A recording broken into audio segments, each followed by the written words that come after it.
الحمد لله رب العالمين والعاقبة للمتقين والصلاة والسلام على سيد المرسلين وعلى آله وصحبه أجمعين أما بعد فأعوذ بالله من الشيطان الرجيم بسم الله الرحمن الرحيم وننزل من القرآن ما هو شفاء ورحمة للمؤمنين وقال النبي صلى الله عليه وسلم عليكم بالشفاءين تلاوة كلام الله وشربة العسل وقال النبي صلى الله عليه وسلم من لم يشفي القرآن فلا شفاه الله من لم يكفي القرآن فلا كفاه الله او کما قال علیہ الصلوۃ والسلام. لیکن کل مفتی صاحب سے ملاقات ہوئی اور پرانی کچھ یادیں تازہ ہوئی. میں سوچا اور ہمارے بھائیوں نے بھی سوچا کہ اس کے بھی تعلق سے علاج کے تعلق سے کچھ بات ہمارے سامنے آ جاوے. بھائی دیکھو، عام طور پہ ہمارے ذہن میں ایک بات یہ ہے کہ یہ دور میں جادو، جنات، حسد، نظر یہ سب بہت عام ہے، اور میں یوں کہہ سکتا ہوں کہ 95% لوگ اس کے اندر مبتلا ہیں، اور علماء کرام بھی اس میں مبتلا ہیں. لیکن ذہن میں یہ بات ہے بہت سارے لوگوں کے کہ جیسا سفلی ہے، جادو ہے، ناپاک ہے، اس کا علاج جو ہے وہ ناپاک سے ہی ہوگا. ایسا نہیں ہے. اللہ تبارک و تعالیٰ قرآن پاک میں فرماتے ہیں وَقُلْ جَاءَ الْحَقُّ وَزَهَقَ الْبَاطِلُ، حق آئے گا، باطل جائے گا. روشنی آئے گی، اندھیرا جائے گا. ان الباطل کان زہوقا، اور باطل کو تو ٹوٹنا ہی ہے. وَنُنَزِّلُ مِنَ الْقُرْآنِ مَا هُوَ شِفَاءٌ وَرَحْمَةٌ لِلْمُؤْمِنِينَ. اللہ تبارک و تعالیٰ فرماتے ہیں ہم نے قرآن پاک کو نازل کیا، اس کے اندر شفا ہے اور رحمت ایمان والوں کے لیے. نبی کریم صلی اللہ علیہ وسلم نے فرمایا دو شفا کو اپنے پر لازم پکڑو، ایک اللہ کے کلام کی تلاوت اور دوسرا شہد پینا. نبی کریم صلی اللہ علیہ وسلم نے فرمایا خیر الدواء القرآن، بہترین دوا قرآن ہے. نبی کریم صلی اللہ علیہ وسلم نے فرمایا جس کو قرآن شفا نہیں دے گا اس کو اللہ شفا نہیں دے گا، اور جس کے لیے قرآن کافی نہیں اللہ اس کے لیے کافی نہیں ہے. اب یہ ہے کہ قرآن سے علاج کس طریقے سے کر سکتے ہیں. اصل میں ایک سی ڈی ہے ہمارے پاس، اس کے اندر آیتیں ہیں. ہر وہ آیت جس کے اندر اللہ کی بڑائی، جہنم کا ذکر، شیاطین کا ذکر اور آخرت کا ذکر، اس سے شیطانوں کو بہت تکلیف ہے. تو وہ آیتوں کو جمع کرتے ہیں جو حضرت شیخ زکریا رحمۃ اللہ علیہ کی منزل ہے، جو 33 آیتیں ہیں. اسی طرح سے عرب کے علماء عاملین حضرات وہ لوگ اور بھی کچھ جادو کی آیتیں اس کے اندر ملاتے ہیں، نظر کی آیتیں ملاتے ہیں. تو جب وہ آیتیں سنتے ہیں تو آیت سننے سے اگر واقعی میں کچھ ہے، کوئی آدمی کے اوپر کوئی جادو ہے، حسد ہے، نظر ہے، تو وہ سننے سے بدن کے اوپر کیفیت ظاہر ہوتی ہے. جیسے سر میں درد ہوگا، گردن میں درد ہوگا، کمر میں درد ہوگا، اور جادو جس جگہ پر بدن کے اندر ہے وہ جگہ پہ درد بڑھتا چلا جائے گا. اگر کسی نے کچھ کھلایا ہے، عام طور پہ کھلانے کا معاملہ زیادہ ہوتا ہے، اگر کسی نے کچھ کھلایا ہے تو الٹی جیسا ہوگا. تو یہ سارے معاملات اب جب قرآن کی وہ آیتیں سنیں گے تو یہ سب تکلیف ہوگی. اب علاج یہ ہے کہ انہی آیتوں کو بار بار بار بار شفا کی نیت سے سننا ہے. مطلب اس کے پیچھے پڑ جانا ہے، سنتے ہی جانا ہے، اچھا لگے یا نہ لگے. جتنا ہم سنتے چلے جائیں گے اتنی ہماری تکلیف بڑھتی چلی جائے گی. لیکن تکلیف کتنی بھی بڑھ جائے اس سے پیچھے ہٹنا نہیں ہے، آگے ہی جانا ہے انشاءاللہ. اور پھر اس کے بعد میں ہو سکتا ہے کہ جادو بدن سے نکلنا شروع ہوگا، یا تو بدن میں بہت کھجلی ہوگی، یا بخار چڑھ جائے گا، یا پیشاب بہت ہوگی، یا تو جلاب بہت ہوں گے، یا الٹیاں بہت ہوگی. ہو سکتا ہے ہمارے بہت سے لوگوں کا علاج ہوا، ہو سکتا ہے ایک ایک دن کے اندر 100 الٹی ہوتی ہے، 50 جلاب ہوتے ہیں. لیکن جتنا نکلتے جائے گا آدمی فریش ہوتے جائے گا.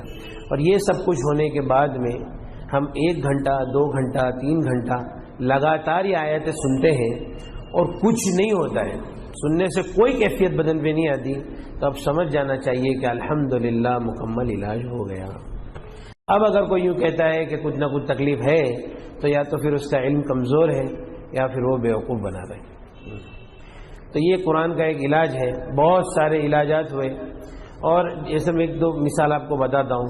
سب سے پہلے کینسر جو ہے نا، کینسر عرب کے علماء فرماتے ہیں کہ کینسر جو ہے وہ صرف جادو، جنات اور نظر سے ہی ہوتا ہے. کینسر کوئی بیماری نہیں، بلکہ بڑی بڑی بیماریاں، جتنی بھی بڑی بڑی بیماریاں ہیں، کینسر ہے، ہارٹ ہے، اسی طرح سے ہمیں گھٹنوں کی تکلیف ہے، جوڑوں کا درد، اسی طرح سے بچے جو نہیں ہوتے اور عورتوں کو بہت خون جاتا ہے، یہ ساری تکلیفیں جنات اور نظر کی وجہ سے ہی ہوتی ہے۔ نبی کریم صلی اللہ علیہ وسلم نے فرمایا، اور ایک بات اور بھی دھیان رکھے بھائی کہ جادو کی اتنی حیثیت نہیں ہے، اس سے زیادہ خطرناک چیز جو ہے وہ نظر ہے۔ نبی کریم صلی اللہ علیہ وسلم نے فرمایا، اکثر من یموت بعد قضاء اللہ وقدرتہ بالعین، اللہ کی قضا اور تقدیر کے بعد میری امت میں سب سے زیادہ موت نظر بد سے ہوگی۔ نبی کریم صلی اللہ علیہ وسلم نے فرمایا کہ نظر آدمی کو قبر تک اور اونٹ کو ہانڈی کے اندر پہنچا دیتی ہے۔ نبی کریم صلی اللہ علیہ وسلم نے فرمایا کوئی چیز تقدیر کے اوپر سبقت نہیں کرتی، اگر کوئی چیز تقدیر کے آگے جاتی تو وہ نظر ہوتی ہے۔ نظر آدمی کو پہاڑ سے دھکا دے سکتی ہے، یہ بھی حدیث ہے کہ نظر آدمی کو پہاڑ سے دھکا دے سکتی ہے۔ اسی طرح سے یہ ہے کہ اللہ تبارک و تعالیٰ نے قرآن پاک کے اندر دیکھو سورہ یوسف میں یعقوب علیہ السلام کے بیٹے جب مصر جا رہے تھے ان کو یوں کہا، یا بنی لا تدخلوا من باب واحد وادخلوا من ابواب متفرقہ، اے میرے بیٹو تم الگ الگ دروازے سے مت داخل ہونا، بلکہ ایک دروازے سے مت داخل ہونا، مختلف الگ الگ دروازوں سے داخل ہونا۔ تو یعقوب علیہ السلام کے ذہن میں بھی یہ تھا کہ سب کے سب ایک دروازے سے داخل ہوئیں گے تو ان کو نظر لگ جائے گی۔ نبی کریم صلی اللہ علیہ وسلم نے نظر سے بچنے کا اس کی اللہ کے رسول صلی اللہ علیہ وسلم نے دعا مانگنے کا حکم دیا، استعیذوا باللہ من العین فإن العین حق، نظر بد سے اللہ کی پناہ مانگو کیونکہ نظر بد حق ہے۔ نبی کریم صلی اللہ علیہ وسلم نے فرمایا العین حق یحضرها الشیاطین وحسد بنی آدم، یہ نظر حق ہے، شیاطین اس کو حاضر کرتے، بنی آدم کا حسد اس کو لاتا ہے۔ اب یہ ہے کہ نظر کیوں لگتی ہے؟ کوئی آدمی نے کسی کی تعریف کیا، اس تعریف کے اندر اس نے اللہ کا ذکر نہیں کیا، بس تو وہ نظر لگ جاتی ہے۔ تو عام طور پہ ہماری آج ہم کسی کی تعریف کر دیں کہ بھائی کتنا چہرہ کتنا اچھا دکھ رہا ہے، اب اس نے اللہ کا ذکر نہیں کیا، نظر لگ گئی کہ بھائی فلاں آدمی کا علم کتنا مضبوط ہے، اب اس میں اللہ کی تعریف نہیں کی، ماشاء اللہ بارک اللہ نہیں کہا تو نظر لگی۔ کیونکہ ایک آدمی کی تعریف ہوتی ہے، شیطان اس کو پسند نہیں کرتا ہے کہ کسی آدمی کی تعریف ہو، فوراً وہ اس کے اوپر حملہ کرتا ہے۔ لیکن جب کوئی آدمی اس کے اندر کہتا ہے ماشاء اللہ بارک اللہ، اللہ تعالیٰ آپ کو اور برکت عطا فرماوے، اب اس کے بعد میں وہ نظر کا اثر کیا ہو جاتا ہے؟ ختم ہو جاتا ہے۔ اب یہ ہے اللہ کے رسول صلی اللہ علیہ وسلم نے فرمایا اپنی نعمتوں کو آدمی راز میں رکھے، اپنی نعمتوں کا زیادہ تذکرہ نہ کرے، نعمتوں کو راز میں رکھے، اور اپنی بیوی کی تعریف نہ کرے، اپنے بچوں کی تعریف نہ کرے، اپنی کسی چیز کی زیادہ تعریف نہ کرے، کسی کو شوشہ بھی نہ کرے۔ اللہ کے رسول صلی اللہ علیہ وسلم نے فرمایا استعینوا علی انجاح الحوائج بالسر والکتمان فإن كل ذی نعمت محسود، کہ اپنے کاموں کو اس سے انجام تک پہنچانے میں راز میں رکھنے سے مدد حاصل کرو، کیونکہ ہر نعمت والوں کے ساتھ میں حسد کرنے والے لوگ ہوتے ہیں۔ لیکن بہرحال اب نظر لگ گئی، اور یہ ہے کہ بھائی جادو ہو گیا، کوئی مسئلہ نہیں ہے، کوئی بڑی بات نہیں ہے۔ اور دیکھو ایک بات ہے، ایسا ہو نہیں سکتا کہ کوئی چیز جب عام ہو جاوے اور اس کا علاج عام نہ ہو، یعنی اس کا علاج مخصوص لوگوں کے پاس ہو اور ان کی جاگیر بن کے رہ جاوے، ایسا ہو نہیں سکتا۔ تو یہ قرآن ہے، اور قرآن یہ سورج ہے، یہ سورج سب کے لیے نکلا ہوا ہے اور ہر آدمی اس سے فائدہ اٹھا سکتا ہے۔ یہ قرآن ہے، اس میں شفا ہے، بے شک ہے، اس میں کوئی شک کی بات نہیں ہے، اور ہم نے تو علاج کر کے دیکھا ہے۔ ایک ہمارا بھائی تھا، سب سے پہلا علاج ہوا، میں مولانا بلال کو بھی بولا تھا کہ ایک لڑکا احمد آباد سے فون آیا کہ ہمارے حضرت مفتی صاحب نے کہا تھا کہ بھائی وہ جنید کو فون کرو، اس نے کچھ قرآن کے علاج کی ترتیب ہے وہ بتائے گا۔ وہاں سے فون آیا، میں بولا بھائی دیکھو میں کسی کے گھر پہ نہیں آؤں گا، میں تمہارے کو یہاں سے علاج بتاؤں تو اگر ہو سکتا ہے تو کر لو۔ تو علاج یہ ہے کہ آپ کو فجر سے لے کے رات تک قرآن سننا ہے، فجر سے ظہر تک سننا ہے، اس کے بیچ میں نیند آئے گی، آپ کو سونا نہیں ہے۔ اچھا، پھر ظہر میں کھانا کھانا ہے، کھانے کے بعد تھوڑی دیر کیلولا کرنا ہے۔ کیوں کیلولا کرنا ہے؟ کیونکہ شیطان کیلولا کرتا نہیں ہے، کیونکہ تم جاگتے رہیں گے اور تم سوتے رہیں گے تو وہ جاگتا رہے گا، وہ کیلولا کرتا نہیں ہے۔ لیکن دوسرے ٹائم پہ تمہارے کو سلائے گا تو تم کو سونا نہیں ہے، قرآن سننا ہے۔ اب اس کا پہلا ایک دن گیا تو بول رہے مولانا پورا دن قرآن، اچھا اتنا سخت جادو تھا، کم سے کم نہیں تو بھی 15 سال کا جادو تھا وہ۔ تو کہا کہ مولانا پورا دن سنتے سنتے نا سر بہت دکھ رہا ہے۔ بولا چلو الحمدللہ، پکڑ میں معاملہ آیا۔ اب دوسرے دن اور سنا، بولا اور سنو بھائی، اور سنا تو بولے کہ تھوڑی تھکان لگ رہی ہے، کمزوری لگ رہی ہے۔ بولا الحمدللہ، اندر جو چیز ہے وہ کمزور ہو رہی ہے۔ ورنہ قرآن سے تھکان کا کیا مطلب ہے؟ اچھا تیسرے دن بھی کمزوری، چوتھے دن تو ایسی حالت ہو گئی کہ ایسا لگتا تھا کہ ابھی یہ مر جائے گا. اس کے والد نے مجھ کو کہا کہ بھائی یہ تو ایسا لگتا ہے کہ ابھی جائے گا دنیا سے. میں بولا دیکھو بھائی جانا تو اس کو ویسے بھی ہے، کینسر میں ہے، آپ سوچ لو کھائی دونوں طرف ہے، یا تو ادھر گر جائے گا یا ادھر گرے گا. اس سے اچھا یہ قرآن ہے، اس کو چلنے دو. اچھا میں بولا کہ بھائی وہ بیمار ہو گیا بہت زیادہ، آپ کو کیا ہوا؟ بولے مولانا میں بھی اس کے ساتھ میں سنتا تھا لیکن میرے کو کچھ نہیں ہوا. تو بولا پھر آپ کو کچھ نہیں ہوا، اس کو ہو رہا ہے تو سوچو نا کیوں ہو رہا ہے، چلنے دو.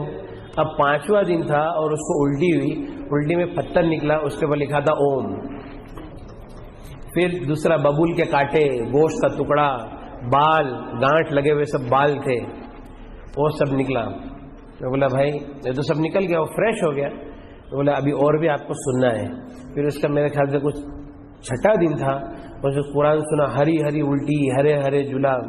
اور اس کا 9واں دن تھا، صبح سے رات تک اس نے قرآن سنا، وہ آیتوں کو سنا اور اس کو کچھ نہیں ہوا. بولے بھائی دیکھو الحمدللہ آپ کے بہت جادو وغیرہ تھا وہ سب ٹوٹ گیا، اللہ تعالیٰ نے آپ کو شفا دے دیا، اب کوئی مسئلہ نہیں ہے. اب آپ کا کینسر چیک کرا لو. اب کینسر چیک کرائے تو کینسر بھی نہیں ہے، الحمدللہ سب ختم ہو گیا. اسی طرح سے ہمارے یہاں پہ ایک عورت ہے، اس کے سینے کے اندر گانٹھ ہو گئی تھی کینسر کی. تو ہمارا وہ ایک بامبے میں ڈاکٹر ہے، ڈاکٹر سلطان پردھان، ایشیا کا سب سے بڑا ڈاکٹر ہے کینسر کا. تو اس نے بھی بول دیا تھا کہ بھئی یہ کینسر ہو گیا ہے. اب اس کے بعد جب قرآن پڑھے تو خبیث حاضر ہو گیا، معاف کر دو، چھوڑ دو، کبھی نہیں آئیں گے، یہ وہ. قرآن سنتے سنتے کمزور ہو کے وہ نکل گیا. اور پھر اس کے بعد میں بولا کہ بھائی ابھی قرآن اور سنتے رہو. تو اس کو ایسا لگتا تھا کہ وہ گانٹھ کے اندر کسی نے کیمیکل ڈال دیا ہے، اتنی جلن ہوتی تھی اور الٹی جلاب چالو ہو گئے. 2 دن تک ایسا چلا. 2 دن کے بعد میں کہا کہ اب وہ گانٹھ چھوٹی ہو گئی اور ایسا کچھ لگتا نہیں ہے، اب قرآن سننے سے کچھ ہوتا نہیں. بولے بھائی واپس چیک کر لو. 2 دن پہلے کا رپورٹ اور 2 دن کے بعد کا رپورٹ، اس کے اندر بتایا کہ کینسر ہے ہی نہیں، چربی کی گانٹھ ہے، ختم ہو گیا الحمدللہ. ہمارے سورت میں ایک صاحب تھے تو ان کی بیوی کو خون بہت جاری رہتا تھا، اور خون کے بارے میں حدیث ہے الاستحاضۃ من الشیطان. تو ڈاکٹروں نے جب ٹیسٹ وغیرہ کیے تو کہا کہ بچے دانی کے اندر کچھ گانٹھیں ہیں، 5-6 گانٹھ ہے، تو اس کا آپریشن کرنا ہی پڑے گا، نہیں تو اس کا کوئی علاج نہیں ہے. تو انہوں نے یہ سوچا کہ چلو بمبئی میں اپنا آپریشن کریں گے. چلو بمبئی آئے تو کسی نے قرآن کے علاج کی ترتیب بتایا. میں نے بھی فون پہ تھوڑا سے ساتھ دیا کہ بھائی چلو، میں ان کو ترغیب دیا. انہوں نے قرآن سننا چالو کیا. تو صبح سے سنتے سنتے رات ہو گئی. اب اس رات میں انہوں نے رات الٹی ہوئی، دوسرے دن صبح میں ایک الٹی ہوئی، اور پھر اس طرح سے بہت خون نکلا اور خون بند ہو گیا. اور پھر اس کے بعد میں جب دوسرے دن آپریشن کے لیے گئے تو آپریشن کے پہلے ایک نارمل سونوگرافی ہوتی ہے. وہ سونوگرافی کے اندر دیکھا کہ بچے دانی میں تو گانٹھ ہے ہی نہیں. بولے تم کون کائے کے لیے آئے؟ تو بولے بھائی اس کے لیے. تو پہلے کا رپورٹ دونوں رپورٹ دیکھا، 2 دن کے اندر الحمدللہ فرق ہو گیا. تو صرف قرآن سننا ہے، کچھ کام نہیں کرنا ہے. اصل تو قرآن پڑھنا ہے لیکن صحیح پڑھنا ہے. اگر صحیح نہ پڑھنا آوے تو پھر اس کو سننا ہے. اور یہ بات اپنے ذہن سے نکال دے کہ بھئی سفلی کا علاج سفلی سے ہوتا ہے، نہیں، بلکہ اللہ کے کلام میں ہر چیز میں شفا ہے انشاءاللہ. ٹھیک ہے بھائی. تو اور بھی بہت ساری بات ہے لیکن ابھی وقت نہیں ہے، پھر کسی وقت. اچھا ایک آخری بات، چلو ایک آخری واقعہ بیان کر دیتا ہوں. ہمارے یہاں پہ ایک مولانا ہے، مولانا سلیم کر کے. تو ان کی زندگی میں 40-50 عاملوں کا انہوں نے علاج کیا ہوگا. تو وہ میرے پاس آئے، میں بولا کہ بھائی دیکھو آپ یہ CD سنو. اب انہوں نے 5-6 گھنٹے تک سنا. وہ بولتے میرے کو تو کچھ ہوا نہیں. بولے آپ کو کچھ ہوا نہیں، آپ کے پاس کچھ ہے ہی نہیں. وہ بولے ایسا کیسا ہو سکتا ہے؟ بولا بھائی دیکھو میں تو اللہ کی قسم کھا کے بولتا ہوں کہ آپ کے پاس کوئی معاملہ نہیں ہے. اب پھر اس کے بعد میں وہ ایک عامل کو لے کے آئی. بولے دیکھو مولانا یہ عامل بولتا ہے کہ ہے. بولا اچھا. بولا بھائی چل بتا کیسا ہے. تو اس نے نام لکھا، نام، ماں کا نام، پھر عدد سب نکالا. لا کے بولے دیکھو 3 بجا. 3 بج گیا مطلب اس پہ جادو ہے. میں بولا تو اللہ کی قسم کھا کے بول سکتا ہے کہ جادو ہے؟ بولے نہیں. مطلب میں اللہ کی قسم کھا کے بولتا ہوں جادو ہے. تو بولا ہاں ہو سکتا ہے. پھر میرے کو الگ لے کے گیا، مولانا میرے کو بھی تھوڑا بہت سکھاؤ نا یار. میں بولا سکھائے گے، ناٹک مت کر زیادہ. بولے مولانا آج سے میں کچھ نہیں کروں گا، جھوٹ نہیں بولوں گا. پھر وہ اس کو بھی تسلی ہو گئی. اور پھر اس کے بعد میں بولے اچھا اس کی جو بیماری تھی نا، آپ کو بیماری سنیں گے تو آپ کو ایسے ہی لگے گا کہ جادو ہے. کیا بولتا تھا کہ میں ہوٹل میں جاتا ہوں، میرے جو اسٹاف ہے اس کو دیکھ کے میرے پاؤں ایسے جام ہو جاتے ہیں، وہ گھبراہٹ ہو جاتی ہے. میرا بچہ رات کو سو جاتا ہے، میں بیوی کو بولتا ہوں اس کو اٹھا دے یار، یہ سوتا ہے نا، میرے کو بہت تکلیف ہوتی ہے، بہت رونا آتا ہے. میں بولا اچھا.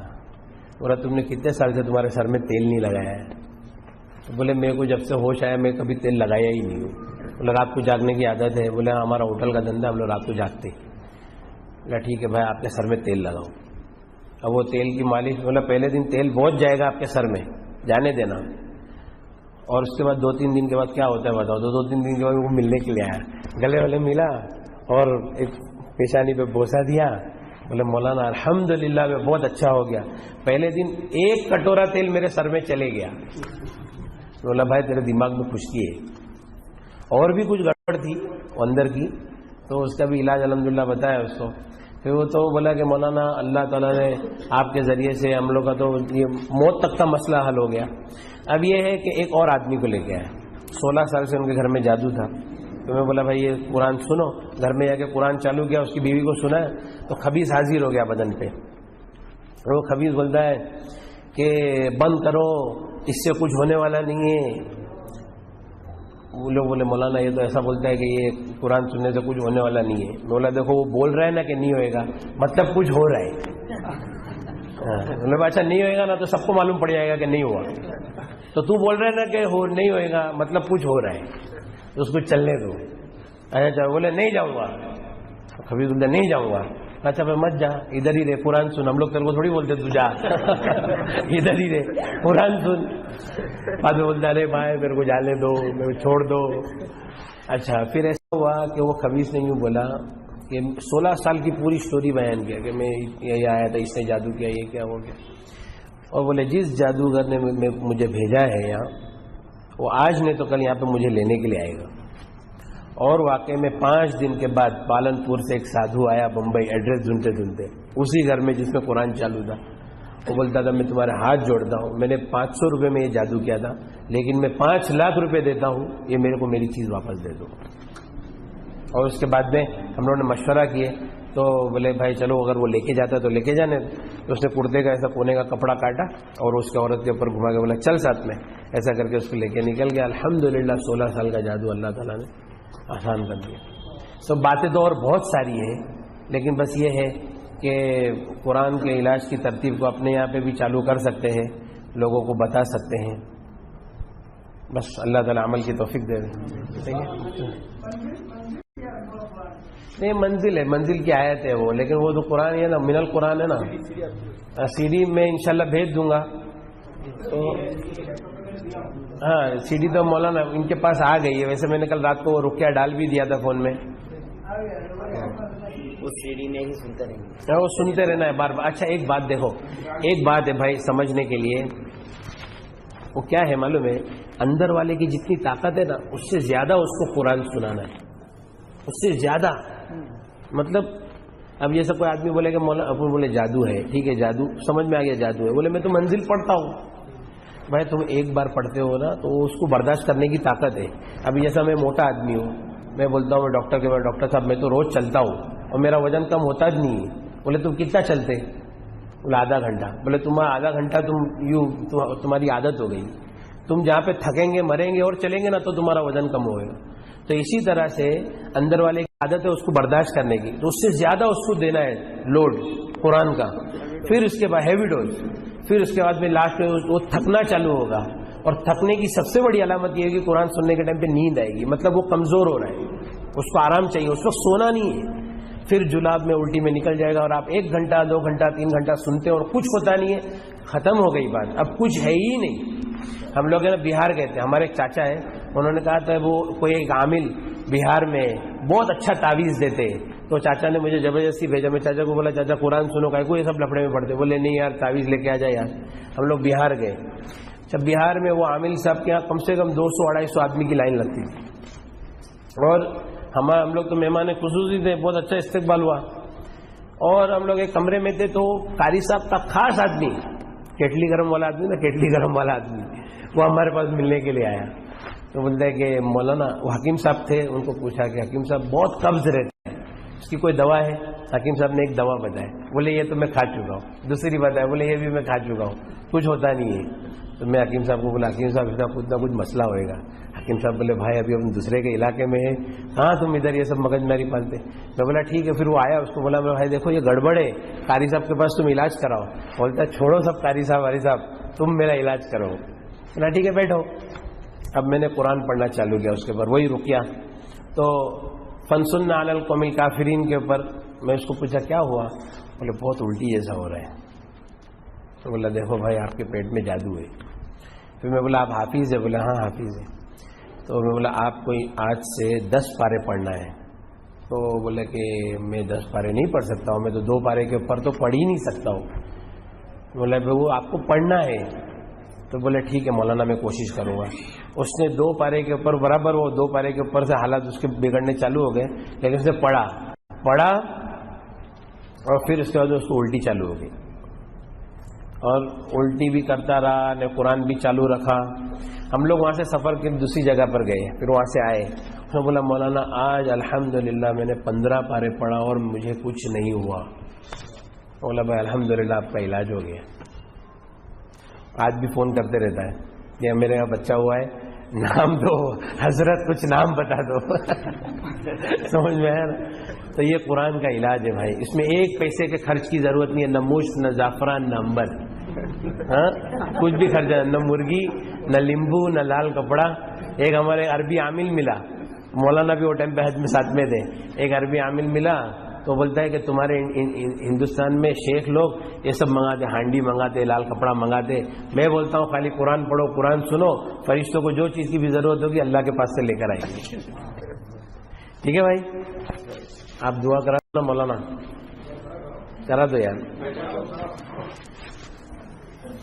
اللهم لك الحمد كما ينبغي لجلال وجهك وعظيم سلطانك.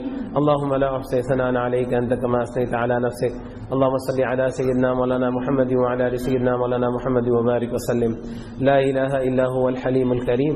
سبحان الله رب العرش العظيم والحمد لله رب العالمين. نسألك موجبات رحمتك وعزائم مغفرتك والغنيمة من كل بر والسلامة من كل إثم. لا تدع لنا ذنبا إلا غفرته ولا هما إلا فرجته ولا دينا إلا قضيت ولا مريضا إلا شفيت ولا حاجة هي لك رضا إلا قضيتها يا أرحم الراحمين. اللهم يا أول الأولين يا آخر الآخرين يا ذا القوة المتين يا راحم المساكين يا أرحم الراحمين. اللهم إنا نسألك العفو والعافية الدائمة في الدنيا والآخرة. اللهم أرنا الحق حقا وارزقنا اتباعه وأرنا الباطل باطلا وارزقنا اجتنابه. اللهم إنا نسألك الهدى والتقى والعفاف والغنى. اللهم لا سهل إلا ما جعلته سهلا وأنت تجعل الحزن سهلا إذا شئت.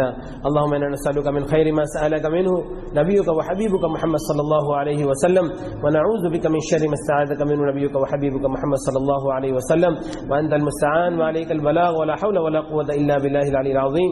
سبحان ربك رب العزة عما يصفون وسلام على المرسلين والحمد لله رب العالمين.